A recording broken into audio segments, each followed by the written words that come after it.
sehingga kita bisa bersuka cita, kita bisa sama-sama memuji meninggikan Tuhan. Yuk kita sama-sama mau naikkan pujian kita mau fokuskan waktu ibadah ke depan, sungguh-sungguh walaupun hanya online, tapi saya yakin dan percaya Tuhan hadir di tengah umatnya yang memuji meninggikan namanya. Mari bersama saya kita naikkan, kita sembah Dia.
Nah Tuhan, nama-Mu yang besar, nama-Mu yang termulia Tuhan. Tidak ada hal lain seperti Engkau Yesus. Sebab itu kami mau memuji menyembah Engkau lebih lagi dan lebih lagi ya Tuhan. Biar Engkau yang bekerja dan beracara dari awal hingga akhir ibadah ini ya Tuhan. Kami mau serahkan jalannya ibadah ini ke dalam tangan-Mu. Hanya di dalam satu nama Tuhan Yesus Kristus Allah kami yang hidup kami berdoa. Mari yang percaya katakan amin. Puji Tuhan. Yuk setelah menyembah Dia ini dengan sukacita kita mau memuji Dia sebab ada kuasa di dalam pujian. Mari kita sembah Dia sebab Dia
memuja umat-Nya. Puji Tuhan. Tidak saatnya kita mau mendengarkan firman Tuhan hari ini yang akan disampaikan oleh hamba-Nya. Yuk kita mau siapin hati kita untuk mendengarkan taburan firman Tuhan hari ini. Mari kita dengan sungguh hati kita menaikkan pujian ini kepada Tuhan kita, sebab hanya Dia yang telah memberikan cintanya kepada kita, bahkan mengorbankan dirinya di kayu salib sampai mati.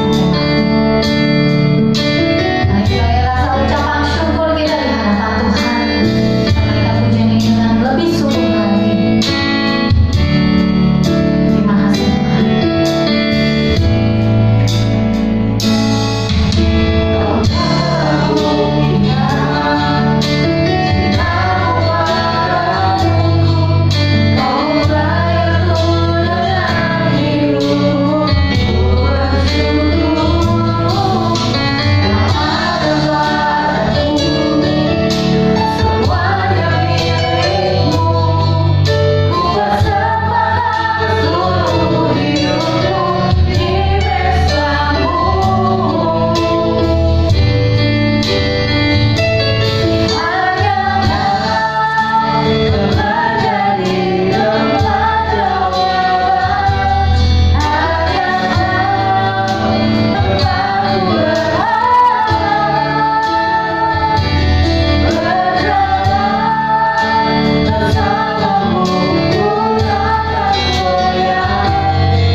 Kita berdoa. Bapa di dalam surga, kami sudah tiba di sesi untuk kami mendengarkan sebagian kecil dari firman-Mu yang begitu luas itu. Mari urapi hamba-Mu supaya apa yang Dia sampaikan bisa benar-benar merupakan kehendak Tuhan dan menjadi berkat bagi seluruh jemaat yang mendengarkan, juga menjadi berkat bagi dirinya sendiri. Urapi juga semua media yang kami gunakan, ruangan dimanapun kami beribadah, supaya ibadah ini berkenan kepada Tuhan dan juga membawa berkat bagi kami. Hanya di dalam nama Yesus Kami berdoa dan bersyukur. Amin. Shalom Bapak Ibu Saudara. Senang sekali bisa bertemu kembali dengan Bapak Ibu Saudara, dan kita masih bisa beribadah bersama-sama. Hari ini saya ingin membahas tentang doa, karena doa adalah nafas kehidupan kita. Kalau kita nggak nafas lama-lama, kita bisa mati. Mungkin sebagian dari Bapak Ibu berkata, saya bisa tahan nafas, silakan tahan nafas, tapi pasti akan ada batas waktunya. Begitu juga dengan kehidupan rohani kita. Kalau kita lama tidak berdoa, maka lama-lama kehidupan rohani kita juga akan mati. Orang bilang doa adalah duduk-duduk, omong-omong dengan Allah. Kita bisa sharing, kita bisa curhat sama Tuhan. Satu kali ada seorang bapak ini sakit keras dan tidak bisa lagi pergi ke gereja untuk beribadah. Dia hanya bisa terbaring di ranjangnya. Dan kemudian di samping ranjang itu, dia selalu menyediakan sebuah kursi yang dikosongkan. Bapak Gembala, tim besuk seringkali mengunjungi, dan sampai akhirnya tiba Bapak ini dipanggil pulang ke rumah Bapak di surga. Kemudian keluarganya mengabari, dan waktu pendeta masuk ke dalam kamarnya, Pak Pendeta, ini Papa selalu minta ada sebuah kursi yang kosong di samping ranjangnya, karena Papa bilang dia sering ngobrol sama Tuhan Yesus. Dan Pak Pendeta, waktu kami menemukan Papa sudah berpulang, Papa dalam kondisi memeluk kursi tersebut dari sisi ranjangnya. Bapak ini akhirnya meninggal di dalam pelukan Yesus. Doa adalah sarana bagi Tuhan untuk melakukan mujizatnya. Waktu saya pernah mengantar mama saya terapi di sebuah rumah sakit, saya mendengar ada dua oma-oma yang lagi ngobrol di ruang tunggu menunggu sesi terapi mereka. Mereka bilang, untung ya Tuhan kasih kita sakit, kasih kita susah kayak gini, sehingga kita bisa ingat sama Tuhan ya. Kita bisa doa ya sambil nunggu gini, katanya. Kalau kita nggak sakit gini, kita nggak pernah ingat doa ya. Kita jalan-jalan terus keliling-keliling, katanya. Nah, doa adalah sarana untuk Tuhan melakukan mujizatnya. Ketika kita mengalami susah, kita mengalami sakit, kita berdoa, Tuhan menjawab. Ketika kita merasa tidak mungkin, Tuhan melakukan hal yang mungkin. Apakah doa-doa kita selalu dijawab oleh Tuhan? Ya, kalau itu sesuai dengan kehendak Tuhan. Tidak. Kalau Tuhan punya yang lebih baik dari yang kita doakan, tunggu, sabarlah. Belum waktunya sekarang. Tunggu waktu yang indah. Kapan? Terserah Tuhan, karena Dia tahu yang terbaik. Nah, bagaimana kita bisa berdoa? Seharusnya kita berdoa supaya doa kita bisa efektif. Yang pertama, kita doa dengan rendah hati, Bapak Ibu Saudara. Lukas 18 ayat 9 sampai yang ke-14. Lukas 18 ayat 9 sampai 14 itu menceritakan tentang kisah dua orang yang berdoa di bait Allah. Yang satu adalah seorang Farisi dan yang satu adalah pemungut cukai. Kita tahu kisah ini, bagaimana orang Farisi itu berdoa dengan sombongnya, menengadahkan kepalanya, memuji dirinya sendiri sambil menghina si pemungut cukai yang ada di belakang. Dan kita juga tahu di dalam kisah itu, bagaimana si pemungut cukai itu ada di pojokan, dia menelungkupkan dirinya seolah-olah ingin hilang di telan bumi, dan dia merasa dirinya tidak layak, orang berdosa, dan dia berdoa dengan sangat rendah hati. Bagi kita yang punya anak atau kita punya cucu, kalau anak atau cucu kita minta sesuatu kepada kita dengan cara yang kurang ajar atau nggak sopan, boro-boro kita kabulkan, boro-boro kita turutin, boro-boro kita kasih. Yang ada malah kita semprot, kita omelin. Kurang ajar amat lo mintanya begitu, emang lo pikir, nah itu kalau anak sama orang tua. Kita sesama manusia aja seperti itu. Lalu kita terhadap Allah, kadang-kadang kita lupa. Waktu kita berdoa sama Tuhan, kasih ya sekarang juga, harus sekarang juga. Makanya kita harus berdoa dengan rendah hati. Bayangin aja seperti seorang anak yang lagi minta sama orang tuanya, seperti cucu yang lagi minta sama opa-omanya. Kenapa kita harus berdoa dengan rendah hati? Karena Yakobus 4 ayat 6b berkata apa? Yakobus 4 ayat 6b, kita lihat. Yakobus 4 ayat 6b berkata, Allah menentang orang yang congkak, tetapi mengasihani orang yang rendah hati. Nah, kita mau ditentang atau mau dikasihani? Mau dilarang atau mau dituruti? Lukas 18 ayat 14b berkata apa? Lukas 18 ayat 14b. Sebab barang siapa meninggikan diri, ia akan direndahkan, dan barang siapa merendahkan diri, ia akan ditinggikan.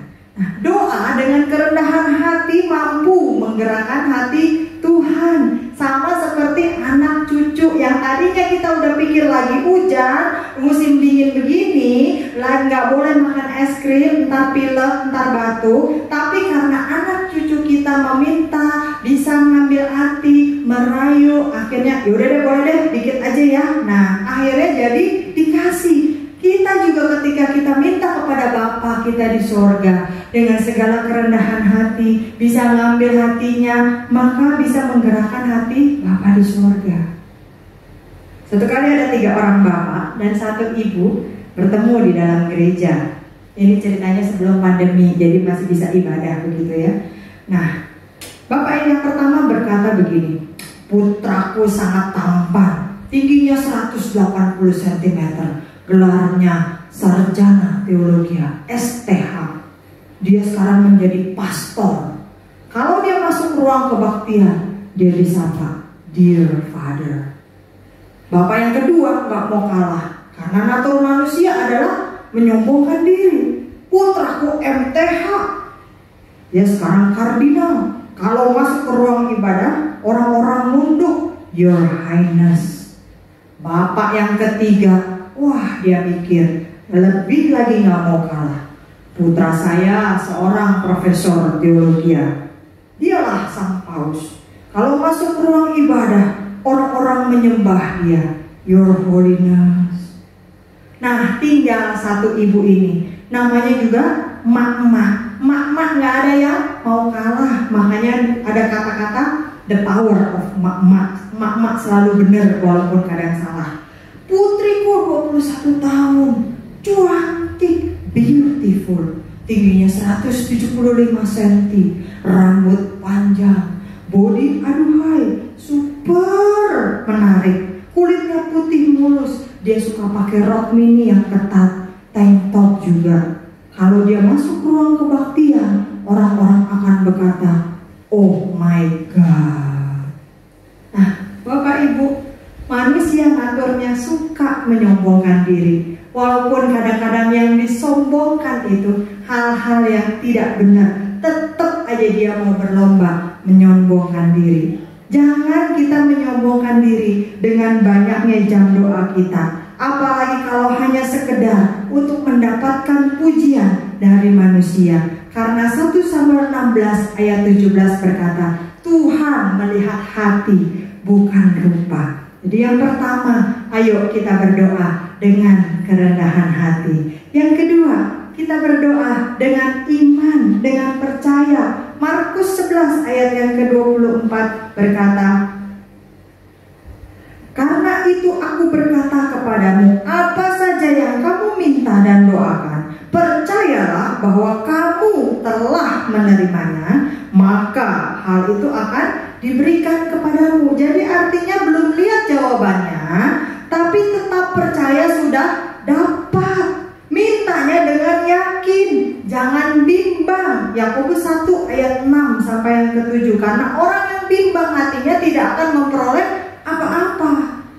Markus 5 ayat 25 sampai 29 itu kisah tentang perempuan pendarahan 12 tahun. Bayangin ibu-ibu yang mengalami pendarahan, kita setiap bulan rutin begitu ya, rasanya pingin cepat selesai periodenya. Tetapi di dalam kisah ini, perempuan ini mengalami pendarahan 12 tahun.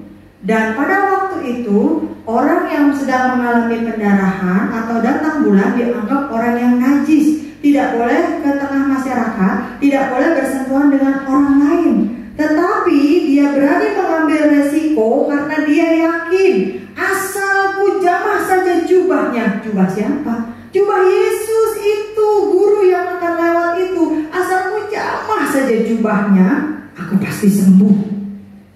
Dia nggak mikir gimana ya kalau udah pergi ke tengah kerumunan orang dan orang tahu dia lagi sakit, orang tahu dia lagi najis. Gimana ya kalau nggak sembuh? Gimana ya kalau nanti aku dirajam? Gimana ya kalau nanti begini begitu? Dia nggak mikir resiko seperti itu, tapi dia berdoa, dia lakukan dengan yakin.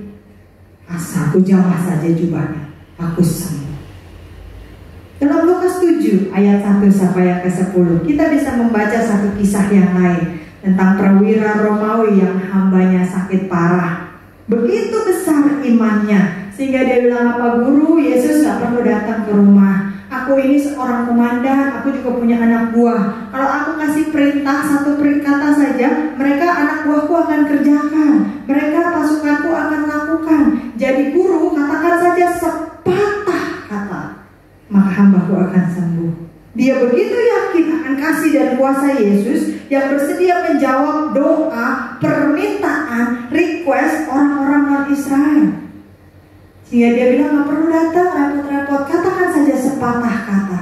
Karena imannya yang berkata sepatah kata saja, maka hambanya sembuh. Ada bonusnya? Ada bonusnya. Dia dipuji Yesus di depan orang banyak. Dalam Lukas 7 ayat yang ke-9. Dan sampai hari ini imannya itu diceritakan orang. Bapak Ibu, waktu itu Legoland di Malaysia dan Hello Kitty Town kalau nggak salah namanya di Malaysia itu baru buka begitu ya. Dan kemudian anak-anak saya kepingin sekali pergi ke sana. Kayak apa sih Legoland gitu ya, teman-teman sudah pada pergi. Kayak apa sih Hello Kitty Town? Lalu saya katakan kepada mereka, papi mami tidak punya dana, tapi kita punya Tuhan yang luar biasa. Kalau kamu sungguh-sungguh mau pergi ke sana, kamu berdoa. Dan kalau Tuhan setuju, Tuhan akan tentukan waktunya, kamu bisa pergi ke sana. Lalu saya dan papinya juga berbagi bagaimana Tuhan melakukan doa-doa kami pada waktu kami kecil. Kami ceritakan untuk membangkitkan iman anak-anak kami begitu ya. Dan kemudian setelah lama berdoa, satu kali ada seorang kenalan suami saya lagi kongko-kongko, lalu dia bilang, itu Legoland di Malaysia udah buka, katanya bagus. Anak-anak udah pergi ke sana belum? Ya belum lah, gitu kan? Itu kan butuh dana besar, naik pesawat, sewa hotel, tiket masuk, selama akomodasi di sana dan sebagainya. Lalu orang ini malah nambahin, nanti kalau pergi ke sana, lu harus nginepnya di hotel Legolandnya, karena itu hotelnya bagus banget, ada temanya, beda dengan hotel-hotel yang lain. Bisa pilih ini ya. Dalam hati mau pergi aja nggak ada duit, gimana malah ditambah dipromosiin. Tapi kemudian ternyata orang ini dipakai oleh Tuhan untuk bukan hanya bicara promosi, tetapi menyalurkan berkat Tuhan. Sehingga singkat cerita, kami sekeluarga bisa membawa anak kami pergi ke Legoland dan nginep di hotel yang bagus, yang ada temanya yang tadi diceritakan itu. Begitu senangnya ada Lego dan segala macam. Lalu kami bisa pergi ke Hello Kitty Town dan seterusnya. Itu karena doa yang dijawab oleh Tuhan. Mereka anak-anak kecil berdoa dengan penuh iman. Lalu saya pikir oke lah ya, satu kali Tuhan jawab doa mereka. Namanya anak-anak ya Bapak Ibu, kalau satu kali pergi liburan kepingin lagi dong ya. Mami, papi, pingin ke Hong Kong Disneyland katanya. Ya ampun gitu ya, papi maminya juga tepuk jidat. Itu udah pergi ke Legoland, nanti pingin lagi ke Hong Kong Disneyland yang lebih jauhan begitu kan. Nah kemudian lagi kami katakan, kemarin kamu berdoa sungguh-sungguh, Tuhan jawab.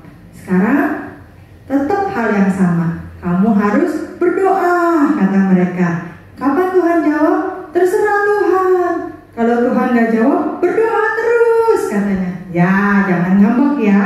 dalam hati saya nih, ya nggak mungkin aja ya baru juga pergi ke Legoland.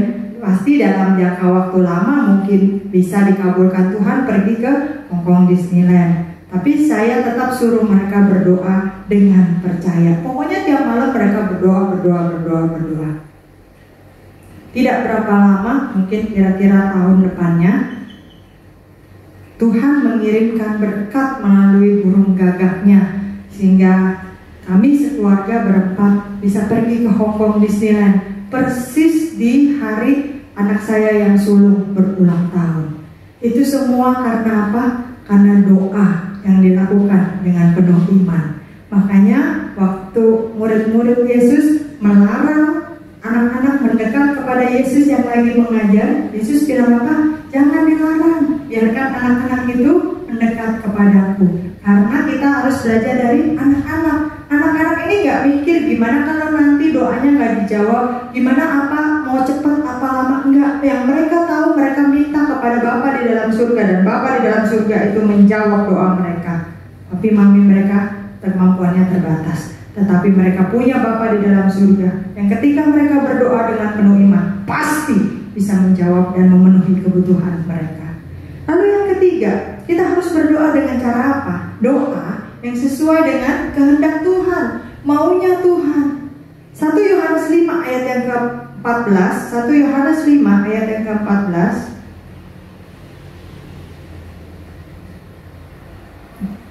Dan inilah keberanian percaya kita kepadanya, yaitu bahwa Ia mengabulkan doa kita jikalau kita meminta sesuatu kepadanya menurut kehendaknya. Yohanes 15 ayat yang ke-7, jikalau kamu tinggal di dalam aku dan aku di dalam kamu, mintalah apa saja yang kamu kehendaki, maka kamu akan menerimanya. Kalau kita tinggal di dalam Tuhan dan firman Tuhan tinggal di dalam kita, pasti kita tahu apa yang Tuhan mau, apa yang Tuhan setujui, apa yang sesuai dengan firman Tuhan dan enggak. Contohnya, Bapak Ibu Saudara, anak-anak saya kalau pergi ke supermarket atau minimarket, mereka sudah tahu barang-barang apa yang boleh diambil dan tidak boleh diambil. Waktu mereka maksa untuk mengambil barang-barang yang misalnya akan bikin mereka batuk, makanan yang bikin mereka pilek, atau makanan yang kurang baik kualitasnya, waktu mereka maksa tetap membawa ke kasir, tentunya saya dan papinya sebagai orang tuanya tidak akan membayar untuk barang-barang tersebut. Tetapi ketika anak-anak saya mengambil makanan, minuman, barang-barang yang sesuai dengan apa yang sudah diizinkan, pasti waktu dibawa ke kasir akan kami bayari, akan kami turuti. Nah, dari mana anak-anak saya bisa tahu mana yang boleh dan mana yang tidak? Karena mendengarkan orang tuanya. Dari mana kita bisa tahu mana yang boleh dan mana yang tidak? Karena kita berjalan sesuai dengan kehendak Tuhan. Kita membaca firman Tuhan, kita merenungkan firman Tuhan, kita mengisi hidup kita dengan firman Tuhan. Sehingga kita bisa tahu, oh ini dosa, Tuhan pasti tidak setujui. Oh permintaan saya hanya memenuhi nafsu, Tuhan pasti tidak turuti. Kita berdoa sesuai dengan maunya Tuhan. 1 Samuel 1 ayat yang ke-11, ini kisah tentang bagaimana waktu itu Hana meminta seorang anak kepada Tuhan. Lalu kemudian dia berdoa, doa yang sama seperti yang diucapkan oleh ibunya Simson. Anak laki-laki akan dipersembahkan kepada Tuhan, rambutnya akan dibiarkan panjang dan pisau cukur tidak akan pernah menyentuh rambutnya.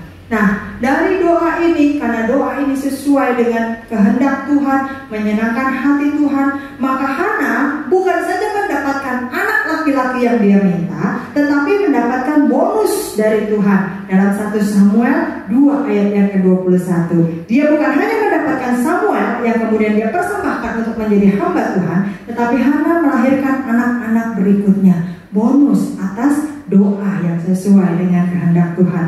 Tuhan memberikan lebih daripada apa yang Hana minta. Kenapa ketika kita berdoa kadang-kadang kita tidak mendapat apa-apa? Nah, Yakobus 4 ayat 1-3, yuk kita lihat. Yakobus 4 ayat 1 sampai yang ketiga. Dari manakah datangnya sengketa dan pertengkaran di antara kamu? Bukankah datangnya dari hawa nafsumu yang saling berjuang dalam tubuhmu? Kamu mengingini sesuatu, tetapi kamu tidak memperolehnya, lalu kamu membunuh. Kamu iri hati, tetapi kamu tidak mencapai tujuanmu, lalu kamu bertengkar dan kamu berkelahi. Kamu tidak memperoleh apa-apa karena kamu tidak berdoa. Atau kamu berdoa juga, tetapi kamu tidak menerima apa-apa karena kamu salah berdoa. Sebab yang kamu minta itu hendak kamu habiskan untuk memuaskan hawa nafsumu. Inilah kadang-kadang kenapa waktu kita berdoa, kok nggak dijawab-jawab, kok nggak dikabul-kabulkan, kok nggak diturut-turutin. Karena kita berdoa yang kita minta hal-hal yang dilarang oleh firman Tuhan. Jadi ketika kita ingin Tuhan menuruti doa kita harus berdoa sesuai dengan yang Tuhan mau. Jangan cuma kita ingin didengerin sama Tuhan, tapi kita juga ngedengerin apa yang Tuhan mau, supaya bisa klop, supaya bisa nyambung. Seperti contoh saya dan anak saya tadi. Ketika mereka mendengarkan ini boleh, ini tidak boleh, maka apa yang mereka minta di minimarket atau supermarket mereka bisa mendapatkannya. Lanjut Bapak Ibu Saudara, kita berdoa dengan kesehatian atau sepakat. Dalam Matius 18, coba kita lihat Matius 18 ayat 19 sampai yang ke-20. Matius 18 ayat 19 sampai 20.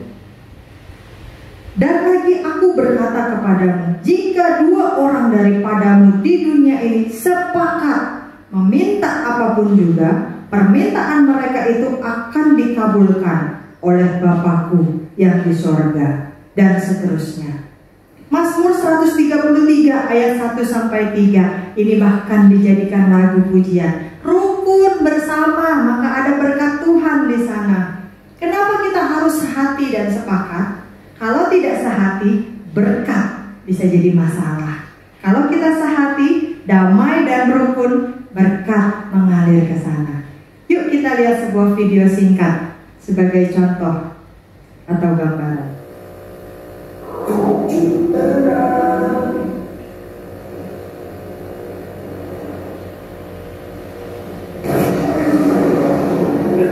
Aku beri 3 permintaan. Aku mau pulang. Salah. Spirit. Aku pernah berangkat balik.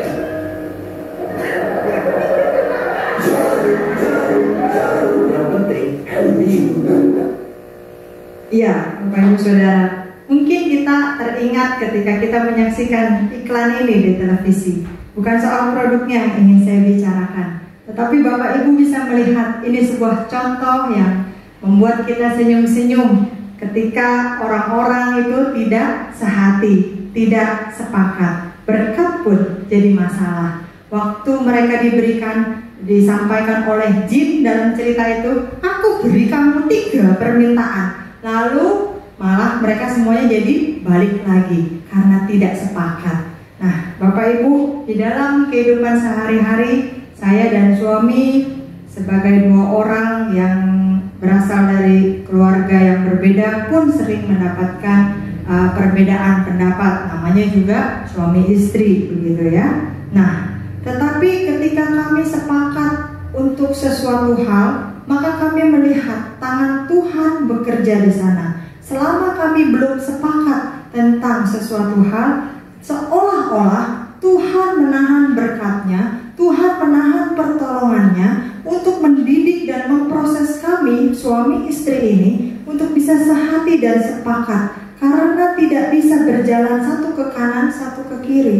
Ada banyak hal di dalam kehidupan kami berumah tangga. Salah satu contohnya adalah ketika kami ingin berniat untuk punya rencana menyewakan rumah kami di Kelapa Gading, begitu ya. ketika kami belum sepakat untuk menyewakan atau menjual, maka banyak orang yang bolak-balik cuma ngeliat, bahkan bilang udah tertarik, dan selebihnya hampir jadi tapi tidak jadi, karena di antara kami suami dan istri belum sepakat dan sehati. Tuhan ingin memproses kami, Tuhan ingin mendidik kami, Tuhan ingin mengajar kami bahwa suami istri harus berdoa dengan sepakat dan sehati, sesuai dengan apa yang firman Tuhan ajarkan.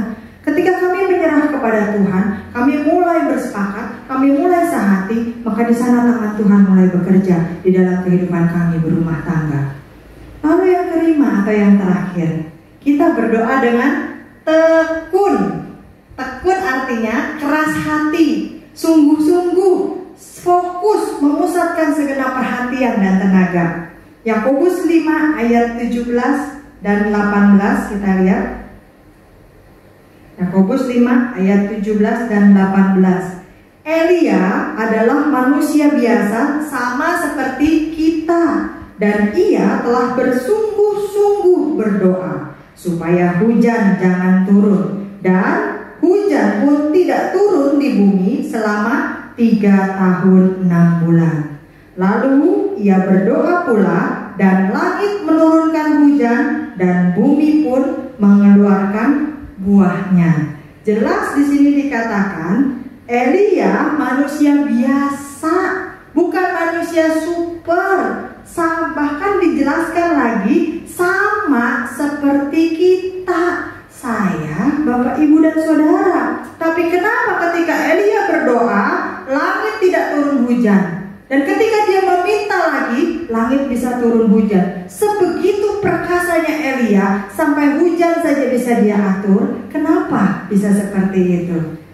Nah, Matius 15 ayat 22 sampai 28. Ini kisah bagaimana waktu itu ada seorang perempuan Kanaan yang ingin meminta sesuatu dari Yesus. Dan kemudian Yesus bilang apa? Roti ini bukan untuk anjing. Harusnya waktu kita dikatain begitu langsung tersinggung. Ya udah, nggak usah ke gereja-gereja. Emang gereja cuma satu doang, banyak ke gereja lain. Gue cari gereja lain. Emang hamba Tuhan cuma dia doang, baru jadi hamba Tuhan begitu aja udah belagu. Ya udah, kalau berdoa nggak bisa ke Tuhan ini, gue cari jalan alternatif. Mungkin kalau kita yang dikatakan hal seperti itu, roti ini bukan untuk anjing, kita pasti tersinggung. Tetapi perempuan ini tekun, perempuan ini bertekad, perempuan ini fokus, sehingga kita tahu imannya terbukti dari jawabannya. Dia menjawab, ya Tuhan, aku tahu, tapi anjing itu juga makan remah-remah roti yang jatuh dari meja tuannya. Bukti dari imannya bukan cepatnya jawaban doa, tetapi justru ketekunan kita di dalam doa untuk menantikan jawaban Tuhan. Belajar sabar, bertekun dalam doa. Kita manusia ini seringkali gak sabaran, pengennya kayak makan cabai rawit. Begitu dimakan ceplak, langsung pedesnya terasa. Tapi Tuhan bukan cabai rawit. Tuhan bekerja dengan caranya sendiri, waktunya sendiri. Yang Dia mau adalah kita bertekun di dalam doa. Yang Dia mau adalah kita sungguh-sungguh. Yang Dia mau adalah memproses dan mendidik kita. Yesus mengatakan suatu perumpamaan kepada mereka untuk menegaskan bahwa mereka harus selalu berdoa dengan tidak jemu-jemu. Perumpamaan apa yang dikatakan Yesus? Lukas 18 ayat 1 sampai yang kesekian. Perumpamaan tentang hakim yang tidak benar. Bagaimana seorang janda, udah tahu tuh hakim gak benar, udah tahu tuh hakim galak, udah tahu tuh hakim segala macam yang gak beres, dia tetap minta kepada hakim itu. Sampai hakim itu pun yang tadinya jahat bisa tergerak hatinya. Apalagi Bapa kita di surga yang sangat amat baik. Ketekunan kita di dalam doa membuat kita semakin dekat dengan Tuhan. Walaupun mungkin jawaban doanya belum kita terima, tapi relasi kita makin akrab, hubungan kita makin dekat, kenyamanan kita makin akrab dengan Tuhan. Berdoa dengan tekun. Bapak Ibu Saudara, seperti kita butuh nafas, begitu juga kita butuh kehidupan doa yang terus-menerus dan tekun untuk kehidupan rohani kita. Miliki kerendahan hati dan iman dalam berdoa. Jangan sombong, jangan bimbang. Tuhan kasih ya sekarang, kalau enggak gue gak ke gereja lagi. Bagaimana? Yang butuh kita atau Tuhan? Kita yang butuh Tuhan, bukan Tuhan yang butuh kita. Hidup benar di hadapan Tuhan, sesuai dengan apa yang Tuhan nasihatkan, apa yang Tuhan perintahkan, sehingga ketika kita berdoa, kita bisa punya permintaan yang sesuai dengan apa yang Tuhan mau. Kita bisa mengerti ini boleh, ini tidak boleh. Berusahalah sehati, sepakat, rukun, damai dalam menaikkan doa, terutama bersama keluarga kita, suami istri, orang tua, anak, sehingga jawaban doa bisa kita nikmati bersama-sama. Tetap tekun dalam doa walaupun jawaban belum nampak. Ketekunan dalam doa melatih ketekunan kesabaran kita juga dalam hal-hal yang lain. Kalau dalam menanti jawaban doa kita sabar, otomatis itu juga akan menular dalam kita sabar terhadap hal yang lain. Ayat terakhir, yuk kita baca sama-sama. Roma 12 ayat yang ke-12. Roma 12 ayat 12, 3, 4. Bersukacitalah dalam pengharapan, sabarlah dalam kesesakan, dan bertekunlah dalam doa. Doa mungkin belum mengubah keadaan kita, tetapi doa pasti mengubah hati kita dan cara pandang kita terhadap masalah dan pergumulan, karena kita semakin akrab dengan Tuhan. Mari kita berdoa. Bapa di dalam surga, terima kasih untuk firman-Mu yang mengingatkan kami bahwa kami perlu untuk berdoa, yang mengajari kami bagaimana kami harus berdoa supaya bisa menyenangkan hati Tuhan. Terima kasih Tuhan, kalau Engkau selalu mau mendengarkan doa kami, kapan saja, di mana saja, bahkan bahasa tetesan air mata sekalipun, Engkau bisa memahaminya. Kami bersyukur kami punya Allah yang hidup, yang begitu peduli terhadap kami. Ampuni kami Tuhan, kalau selama ini doa-doa kami mungkin kurang ajar, doa-doa kami mungkin mendesak Engkau, doa-doa kami mungkin tidak sesuai dengan apa yang Tuhan mau. Kami mau belajar lagi, kami mau dididik lagi, kami mau makin tekun menantikan jawaban doa.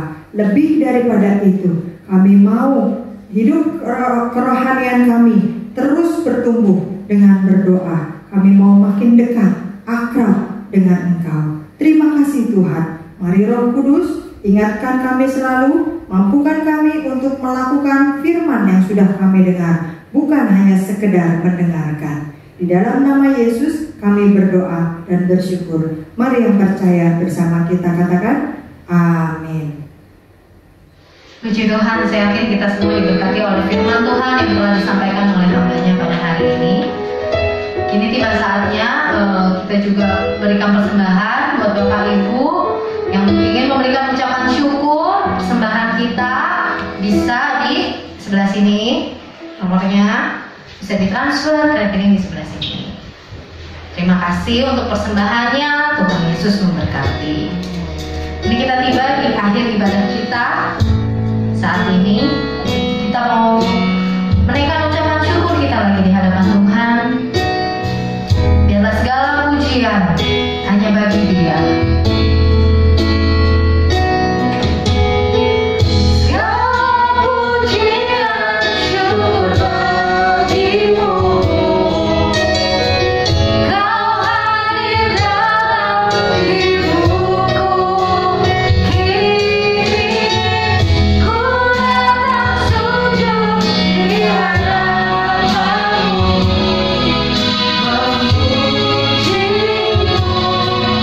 Bye.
terima kasih Tuhan Yesus untuk siang hari ini.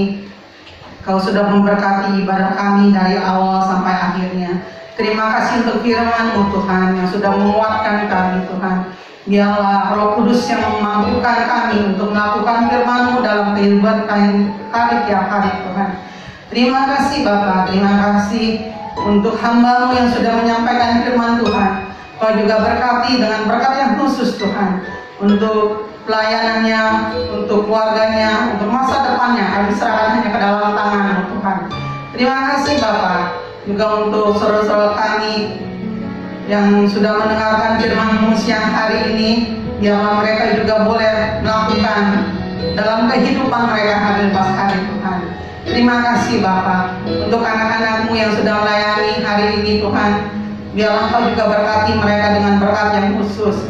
Biarlah pelayanan mereka juga berkenan di hati-Mu, dan mereka boleh tetap setia, terus melayani Engkau Tuhan. Terima kasih Bapa, terima kasih untuk segala sesuatunya Tuhan. Kami juga berdoa untuk Ibu Gembala kami. Biarlah Kau juga berkati keberadaannya Tuhan. Kau tahu apa yang dipikirkannya, Kau tahu segala isi hatinya. Biarlah Kau terus memberkati Ibu Gembala kami, terus memberikan kesehatan, kekuatan Tuhan, supaya Ibu Gembala kami boleh terus membimbing kami, domba-domba-Mu Tuhan, di dalam Alberta ini Tuhan. Terima kasih Bapa. Kami juga berdoa Tuhan untuk bangsa dan negara kami Tuhan. Biarlah Engkau juga berkati pemimpin kami, Pak Jokowi, beserta wakilnya dan para menterinya Tuhan, supaya mereka boleh menjalankan tugas dan tanggung jawab mereka dengan sebaik-baiknya Tuhan. Terima kasih Bapak, kami serahkan semuanya ke dalam tangan-Mu Tuhan. Kalau sebentar kami akan pulang, biarlah Engkau juga berkati perjalanan pulang kami Tuhan. Kau tolong kami dalam kehidupan kami. Terima kasih Bapak. Kami serahkan semua ke dalam tangan-Mu. Hanya dalam nama Yesus kami sudah berdoa dan mengucap syukur. Haleluya. Amin.